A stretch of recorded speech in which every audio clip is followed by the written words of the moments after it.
Hey loves, welcome back to my YouTube channel. Thank you for coming back. And in this video, we're just going to be having a chit chat.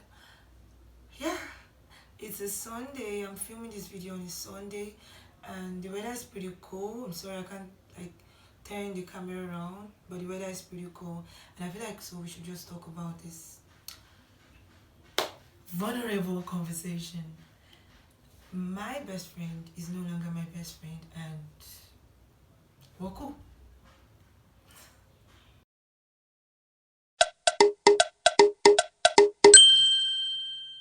I at the time used to have a best friend, and it got to a point we had a disagreement, a misunderstanding, and things went sour. I'm not a confrontational person. No, no, no. I don't. It's not just my thing. So things went sour. I didn't go to confront her to say, okay, you did X, Y, Z to me at this point, and I felt really bad and really hurt with it. And so I want us to talk about it. No, I didn't do any of that, and that's wrong. I didn't do any of that. I just took my decisions and I allowed things and I navigated things my own way. So while I navigated things my own way, she, at her own end, felt like I should have had a conversation with her, but because I did not have that conversation with her and I choose to navigate things my own way, then she is also going to navigate things her own way. And so we were mute on each other for like days, and I think I was comfortable, in quotes, comfortable with it until days, and I broke down. I picked up my phone, I called, and I noticed she had blocked me. Yes, at the point we came back to talking about what caused the misunderstanding and being okay, I'm sorry. But then, sorry did not bring back the relationship. It did hurt, but then realizing that everyone has moved on with his or her life, she moved on with her life, I moved on with my life. I had new friends, she had new friends, and it's bitter, it's hard, it's something hard to take, but then having to realize those things and having to know that you are no longer each other's best friend is hard, but then it is what it is, and you just have to take it. Especially when you're trying to build back the friendship, or it is not, not just working. A lot of good memories we had, a lot of good. I can I'm actually feeling quite emotional filming this video. A lot of good memories we had, a lot of everything. But then it's no longer it, and it's fine. Nobody's, and now we had a conversation. We had a conversation, but then after the conversation, we just knew it just happened naturally that we just couldn't be friends anymore. And so we still talk. We still talk like, okay, maybe once in a blue moon, once in a while, we still talk. But then it's no longer what it is. Nobody's angry at each other. I am not angry at her. There was a phase where I was angry at her, but then I grew past that phase of being angry at her. So she's not angry at me. I'm not angry at her. We just know what it is, and it is what it is. It does hurt, fine, but then that's life, that's friendship, and it is what it is. So, I like, okay, me going back to what happened and finding my faults. I'm finding my faults not because I want the relationship back with, like, that relationship back with her. No. And, like, I'm finding my faults. I'm trying to, like, see them now. Not because I want that relationship with her, but just so we could pinpoint those things and it could help with other friendships. First off, know your place. Like, know your place. The person you take as a best friend may not take you as a best friend, so please know your place and act accordingly.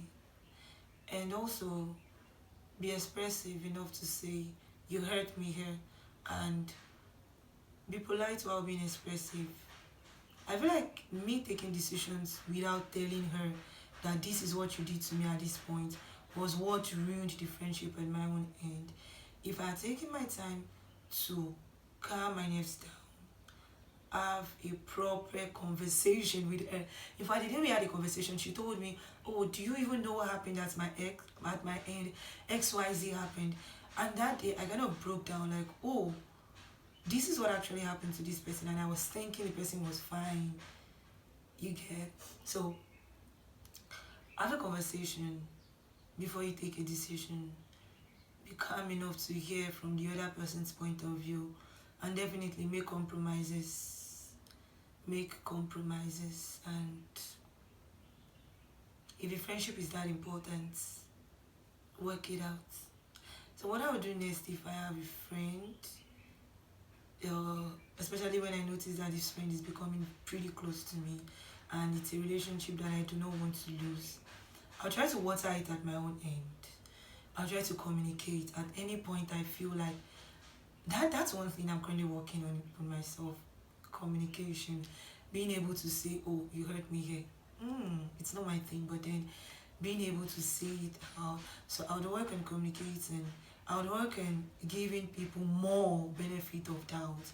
And the thing is this, back to communicating, I feel like when you don't communicate now, you keep piling up things. That was one wrong thing I did. I kept on piling up things and they were just too much.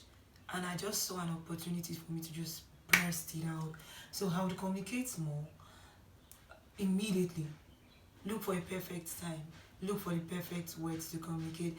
And every time it mustn't be an apology like proper I'm sorry apology. I think waiting for the other person to use the word sorry, sometimes it may not happen. And sometimes we feel like because the person didn't use the word sorry or isn't sorry. So I would work more on looking at this person. Okay, the thing that I complained about, has this person changed? Or the person is still doing it? If the person is still doing it, then I know the person doesn't value me, and that wouldn't be a relationship that I would love to, invest my time. Sometimes friends need their space. Allow them have their space. Make sure I'm not like intruding too much, and know my place in the friendship and accept it for what it is. And do not look for an opportunity to always be the number one person in other people's life. Yeah. I like this is a vulnerable video, but then this is a Sunday and we're just having a conversation. So yeah, those are the things I'll do, or those are the things that I will do basically in a new friendship, so that I wouldn't lose friends and I wouldn't lose that closeness, that relationship with the person. But then if after trying all of these and it doesn't work, then we let it go. And also working on yourself. Most of the times you keep blaming people for, oh, you did this, you did that. But truth is, you could be the one annoying the person. So look into your own self to see where and what it is you probably are doing wrong, and communicate, ask the person, so am I doing something you don't like? And listen enough to know, listen, okay, you're doing this right, no, you're doing this and it's not right here. Make efforts to change. The thing with friendship is one person must not always be the one doing the work. The both parties have to do the work, and prayer helps friendships. So like, if I don't know what to do with this particular friend, I pray to God, like, God, give me the grace to like put up with this person. Give me the grace to love this person. Give me the grace to maintain and to build this friendship. And sometimes to keep friendship, you just have to be foolish. To keep friendship, sometimes you just have to be foolish. You just have to take the role of a fool and act like nothing happened. Don't give yourself an opportunity to keep ruminating over what happened. It's not everything that requires a confrontation. Yeah? It's not everything that requires a conversation. So let some things slide. Definitely have a conversation around something.